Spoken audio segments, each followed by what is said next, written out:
And now, ladies and gentlemen, the main event to be held in the Supreme Court of the United States. In the blue corner, Governor Jay Inslee of Washington State. And in the red corner, Governor Brad Little of Idaho. Let's get ready to rumble! Good morning, ladies and gentlemen. This is another declaration of truth from your host, Terry A. Hurlbut. The governor of Washington State started a donnybrook with the governor of Idaho on the subject of what's called voluntary termination of pregnancy.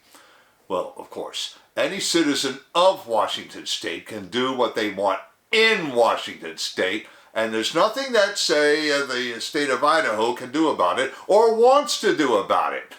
But what happens when an adult procures this kind of service or a drug to do the same thing for a minor without her parents' consent? Well, hey, Idaho just passed a law making that a felony, punishable by imprisonment for 2 to 5 years. This applies even if the service provider or the drug dispensary practices or does business in another state. Governor Inslee took exception to that and actually asked Governor Little to veto the bill. With zero fanfare, and I mean not even wasting his breath to tell his counterpart to go pound sand, Governor Little signed the bill into law anyway. But now, more than 2 weeks later, he decided to answer Governor Inslee's letter. Now, both governors have behaved in an extraordinary manner, which raises questions in my mind about the ambitions of both men for higher office, and, in Inslee's case, whether he wants to die on the hill on which he has just taken a defensive position. I'm going to talk about what that Idaho law actually does, and everything I know about what those two governors said to one another, and I'm going to even engage in some fact-checking.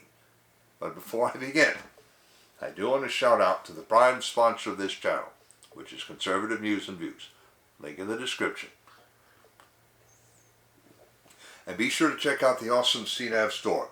Scroll down near the bottom for that link. Lots of great merchandise there, especially this t-shirt that I've chosen for today, which depicts a diagram of a child in the womb. And this caption, "Not your body, not your choice." Because that's what it all comes down to.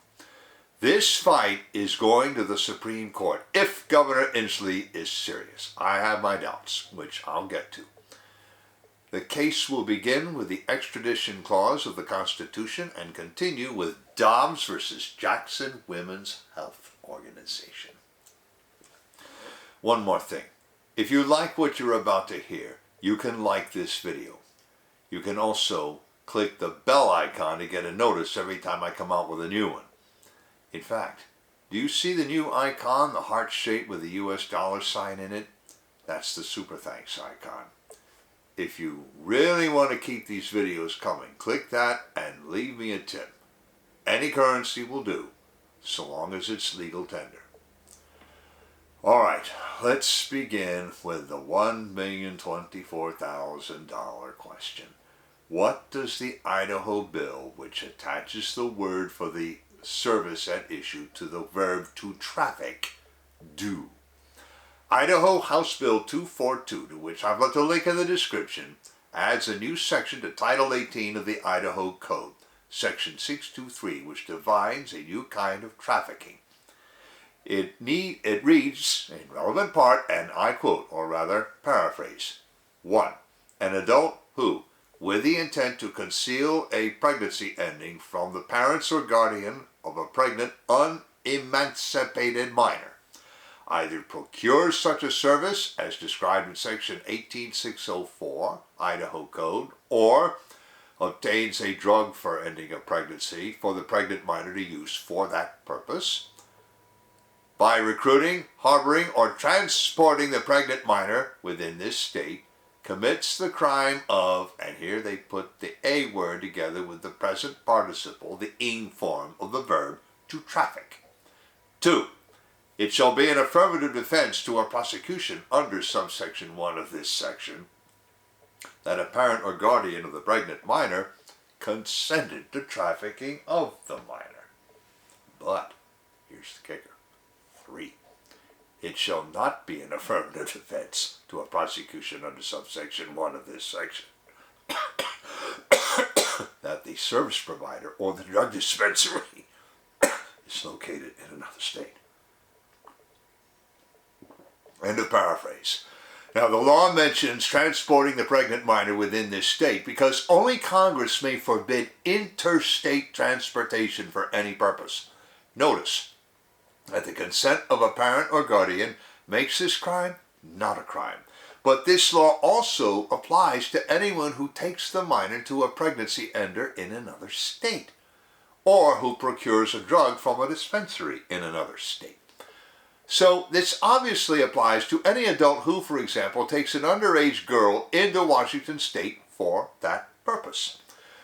The law in its final form passed the Idaho House on March 30th by a vote of 58 ayes, 11 nays, and 1 absence. The Senate passed it 27-7.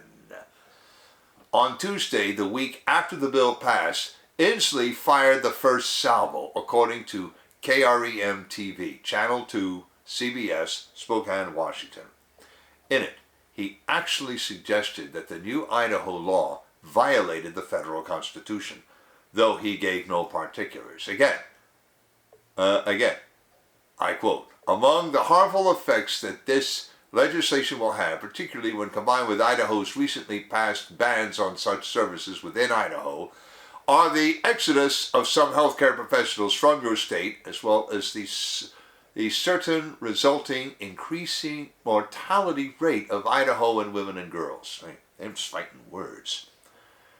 "I question the constitutionality of this law, and I know you are aware of the costly legal challenges that await should you choose to sign this bill, but as the governor of a neighboring state, I am also deeply concerned about the impacts that EHB 242 will have on Washington residents traveling to and from Idaho. I fear that our residents, in particular the women and girls of Washington, will be in grave danger if they travel to your state and find themselves in need of urgent reproductive health care services. This bill would also attempt to punish some Washington residents who happen to be in your state for any length of time, a gross abuse of their right to travel between our states. As a result, all Washingtonians have a stake in this matter." Unquote Governor Inslee. Now, let me tell you something. I made one substitution just then. I didn't want to utter the A word, so I used the phrase bans on such services within Idaho. Everything else I just said is a direct quote, which goes to show that Inslee loves to use euphemism.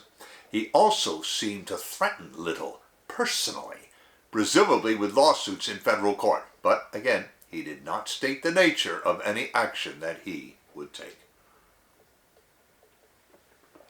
At first, Governor Little didn't bother to answer the letter. The very day after he received it, he signed the bill anyway. No by your leave, and as I said, nothing as dramatic as saying Governor Inslee go pound sand. He just did it. And that's when the detestable boo-hooing started. Before I describe that, I want to shout out to a sponsor who can really help you through the economic storms to come. That sponsor is oursilverlines.com. Do you feel like you're working harder for your money just to get by? You are not alone. The fluctuating economy, employment issues, and unexpected changes in life have left many families struggling over the past few years. Collecting gold and silver can help shield you against many of these challenges. But if you're like me many years ago, you don't know where or how to start. Our Silver Lines helps by connecting you with thousands of members who are learning the secrets to creating and protecting true wealth by collecting precious metals. Whether you just want to collect rare and unique coins or take advantage of the business opportunities this company provides, either way, they can help you learn to live an exceptional life. Visit oursilverlines.com to learn how you can build a legacy for your future. Now the rants and raves. First up, the head of Planned Parenthood. Now here I quote, again, changing things only to avoid uttering the A word. Banning this procedure wasn't enough for these zealots. They will stop at nothing to control what we do and where we go, even if it means, what is he talking about? Holding people hostage when trying to access essential health services. Young people seeking this particular service deserve our compassion and support, not the extreme government overreach this law sanctions. Make no mistake, HB 242 will have a chilling effect on those who would help minors access critical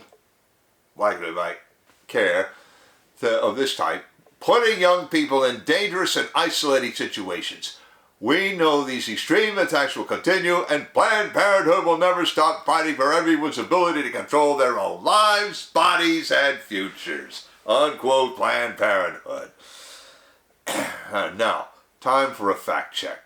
I looked up Title 18 Idaho Code Section 604. It actually defines the phrase medical emergency as a justification for someone performing this kind of service in Idaho. Quote, medical emergency means a condition that on the basis of the physician's good faith clinical judgment so complicates the medical condition of a pregnant woman as to necessitate the immediate ending of her pregnancy to avert her death, or for which a delay will create serious risk of substantial and irreversible impairment of a major bodily function. Close quote.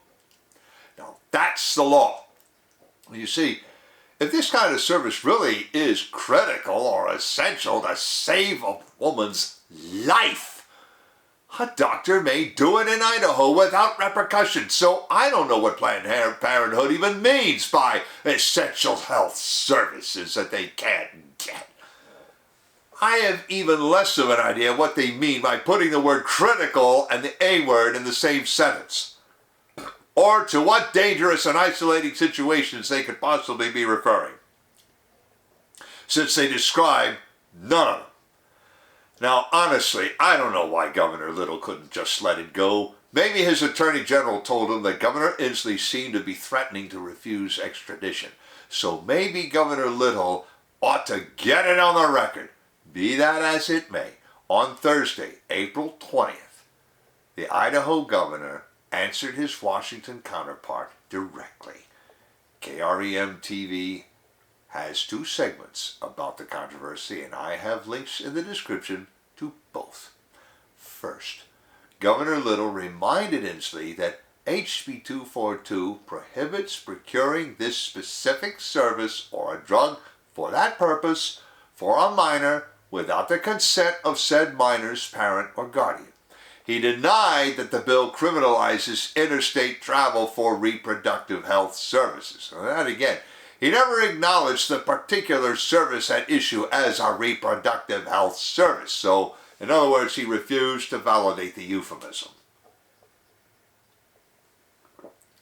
Concerning the ban he signed into law and its actual effect, he asked, and I quote, "Why do you not support that? The national media's and your efforts to exaggerate and misrepresent the bill only further complicate the process. It is a disservice to our citizens." Unquote, Governor Little. Then he threw this zinger. Again, I quote, "It is hard to imagine why someone would leave Idaho for Washington when your state is home to sky-high taxes, crime, and public encampments. Meanwhile, Idaho has turned back more tax relief per capita than any other state. We're one of the safest states in the nation, and we don't back down to activists. We kick illegal public encampments off public property." Close quote. Zones! That is a direct response and a direct reference to the Seattle Chaz during the Summer of Love in 2020. What could Inslee say to that? After all, those who set up that Capitol Hill autonomous zone were his fellow travelers, and Inslee and Little both know it. Little went on to say that Idaho had the right and duty to make laws on this subject after Dobbs vs. Jackson Women's Health Organization made it a direct state matter. He went on to remind Inslee of the 10th, or Reserve Powers Amendment. Now, at time of show prep, Inslee had not responded directly to Little. KREM-TV did ask his office for comment and got this reply, quote, "Unserious diatribes will not deter Washington from defending the freedom and safety of anyone who comes here. That's one reason why we're consistently ranked one of the best states to live, work, and do business," unquote, Governor Inslee. Huh? Unserious diatribes? So Jay Inslee is the only one diatribing, unless you count the head of Planned Parenthood. But now let's check his statement about Washington State ranking so high as a place to live, work, and do business. Well, sure, if you go by U.S. News and World Report, they list Washington at the top. But just consider their editorial policy. It's woke! Another outfit called Scholaroo weights Washington State as 11th, but that ranking might rely on sheer inertia. The aerospace industry hasn't yet moved out, for example. Furthermore, this is not the most useful metric of relative desirability of a state. For that matter, test the U-Haul truck. Test the U-Haul truck finder. U-Haul quotes about the same rates either way between New Braunfels, Texas, and Boise, Idaho. But it costs 3 times as much to rent a U-Haul to move from Seattle to New Braunfels as it costs to move the other way. Now suddenly Washington State is looking less attractive by the only practical measure. How much will people pay to move in or out? Don't just take my word for that. I've left a link in the description of the U-Haul truck finder so you can test rates for moving directly out of Spokane to Idaho Falls, for example, or test either one against your home city. But this much is crystal clear to me.